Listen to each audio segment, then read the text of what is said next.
école internationale, il en existe plein dans le monde, il en existe même de plusieurs types en France. La nôtre, elle est basée sur un projet qui est à la fois extrêmement simple, mais extrêmement riche. C'est la promotion de la compréhension internationale par l'éducation bilingue, le brassage des cultures et l'innovation pédagogique constante à l'écoute d'un monde qui est en sans cesse évolution. Donc c'est vraiment le cœur du projet. Ça se décline de façon, dans notre enseignement, par un enseignement qui est complètement bilingue, un enseignement en français et un enseignement en anglais, assuré par des professeurs natifs. Nous n'avons pas de professeur d'anglais dans notre école, par exemple, qui soit un professeur français ayant appris l'anglais dans les universités françaises. Tous nos professeurs anglophones sont britanniques, américains, canadiens, néo-zélandais, etc. C'est une des façons de faire vivre le caractère international de l'école. Bien sûr, le caractère international, il vit aussi par le recrutement de nos élèves. On n'est pas une école en fait qui accepte la différence, c'est beaucoup plus que ça. Nous, on est une école qui va la rechercher.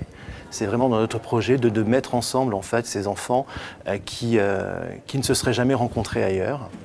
L'idée étant que nos élèves, bon effectivement ils parlent très bien anglais, beaucoup mieux anglais que la moyenne, mais c'est pas seulement ça.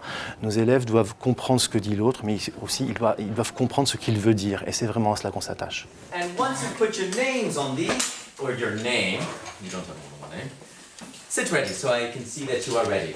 Il y a une seule école parce que le projet pédagogique auquel on tient tous et vers lequel on se tourne toujours en cas de doute, il est vraiment commun aux trois écoles. Donc on a l'école historique qui est à Paris, l'école de Marc en Barœul qui a été créée en 1992 et la dernière née de la famille, septembre 2015, l'école Jeanne-Emmanuel de Londres. On est une école non confessionnelle. On utilise volontiers le terme laïque, mais on préfère dire qu'on est non confessionnel. En fait, chaque religion est la bienvenue. Les gens qui n'ont pas de religion sont très bienvenus aussi. Il n'y a aucun souci par rapport à ça. On a beau être une école dite laïque, pour autant, si on me demande une salle pour préparer du catéchisme ou du Talmud Torah, cette salle sera bien évidemment prêtée aux prêtres ou aux rabbins, il n'y a aucun problème. Voilà, on n'est pas dans le cadre d'une école publique qui laisse la religion complètement en dehors de ses portes. Nous, en fait, on a un respect évidemment de l'autre, et si on peut aider des gens à travailler leur religion, à comprendre ce qu'est leur religion, on le fait volontiers. Pour autant, ça ne fait pas partie des enseignements de l'école. On est une école non confessionnelle, on n'est pas affilié à l'enseignement catholique, par exemple. On a une école primaire qui commence à la moyenne section. On a une classe de moyenne section, une classe de grande section, et on termine avec des classes de terminale qui débouchent sur un bac français, donc un bac ES, S ou L, ou alors un bac international, dit bac de Genève, je crois qu'il dans sa forme actuelle date de 1968. They're also unusual because they're so different from each other. Georgia's small and shrewd, while Lenny is large. On a évidemment pas mal de gens venant de pays anglophones, donc britanniques, canadiens, États-Unis. On a des gens qui viennent des antipodes, on a des Néo-Zélandais, des Australiens, on a des gens d'Amérique du Sud, on a des gens d'Extrême-Orient, on a des gens qui viennent d'Afrique, d'Afrique subsaharienne. On a vraiment tous les continents représentés dans notre école. Particulièrement aussi grâce à la présence de l'internat qui compte environ entre 110 et 120 élèves en fonction des années.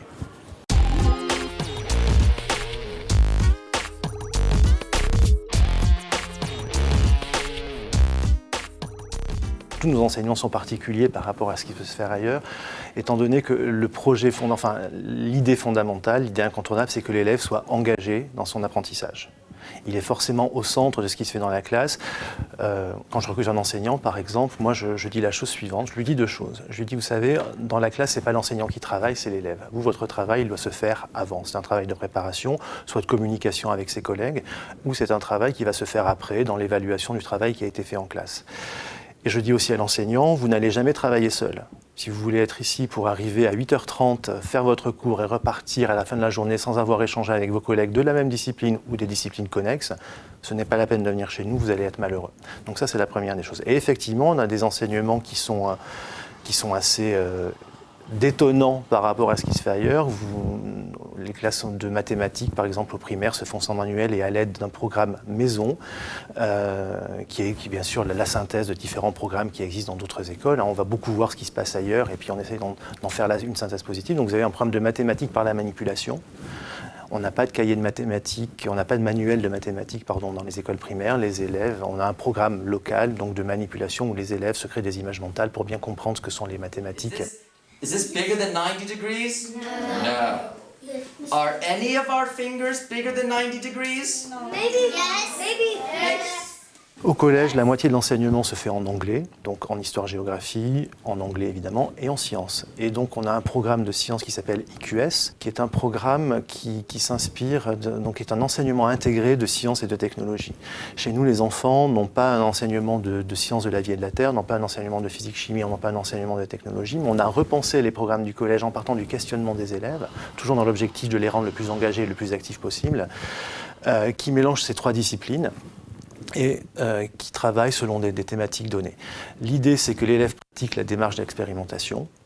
L'élève est l'acteur par exemple, apprend à manipuler la démarche scientifique, à la faire sienne, c'est-à-dire je pose une hypothèse et je cherche à valider ou à invalider mon hypothèse en ayant le professeur comme guide et non pas en ayant un professeur qui est sur une estrade et qui délivre un savoir du haut de l'échelle. C'est pas du tout ça l'idée. Now what I'd like is for you to explain to the reporters how you've solved these questions. So we're going to look at...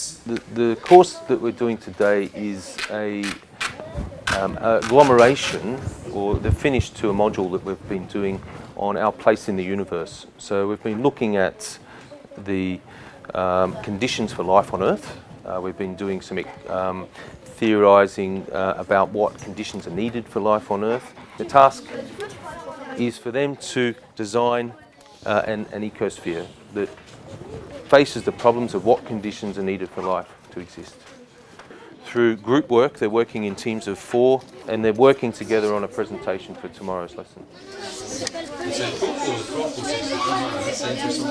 So it's an integrated scientific course. It's following what the Education Nationale is doing with its reforms to science in college.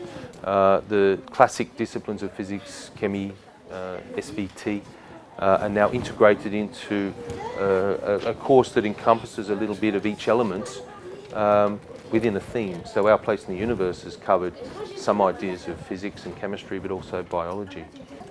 I think the advantage is that sometimes students see science as we deconstruct things too much sometimes in science, and I think that to see it as a global picture, that it's more of a skill, the scientific approach. The scientific method is something that is not only applicable to individual disciplines, it is something that encompasses the way we think. It's the way we learn and how we actually get our knowledge. So the advantages of that is that they see the overlapping skills, the mathematical skills, the graphing skills, the scientific method in terms of experimentation, problem solving, but also there's an element of history. First discovered that the matter and material of plants didn't come from the soil, it actually must have come from water or the atmosphere. He did an experiment where he grew a tree and the mass of the tree increased by 75 kilograms, but the mass of the soil didn't change. So he deduced that it was the water he was adding to the soil that made the tree grow from a seedling to 75 kilograms. What I think the reason that is powerful is because the students deepen their understanding through constructing their own knowledge, rather than just learning facts.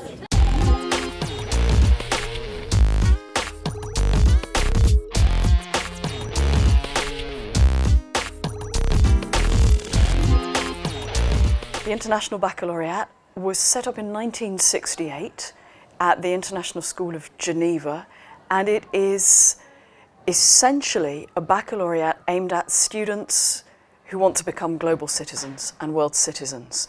So students can study the IB formally in a number of languages, but wherever they are in the world, the core requirements are the same. The mission of the IB is to develop internationally minded people who have a shared understanding of the world, and in order that they will help to create a better and more peaceful world. The mission of the École Génie Manuel is to promote international understanding through a bilingual, multicultural education. So for me, there's a very close relationship there.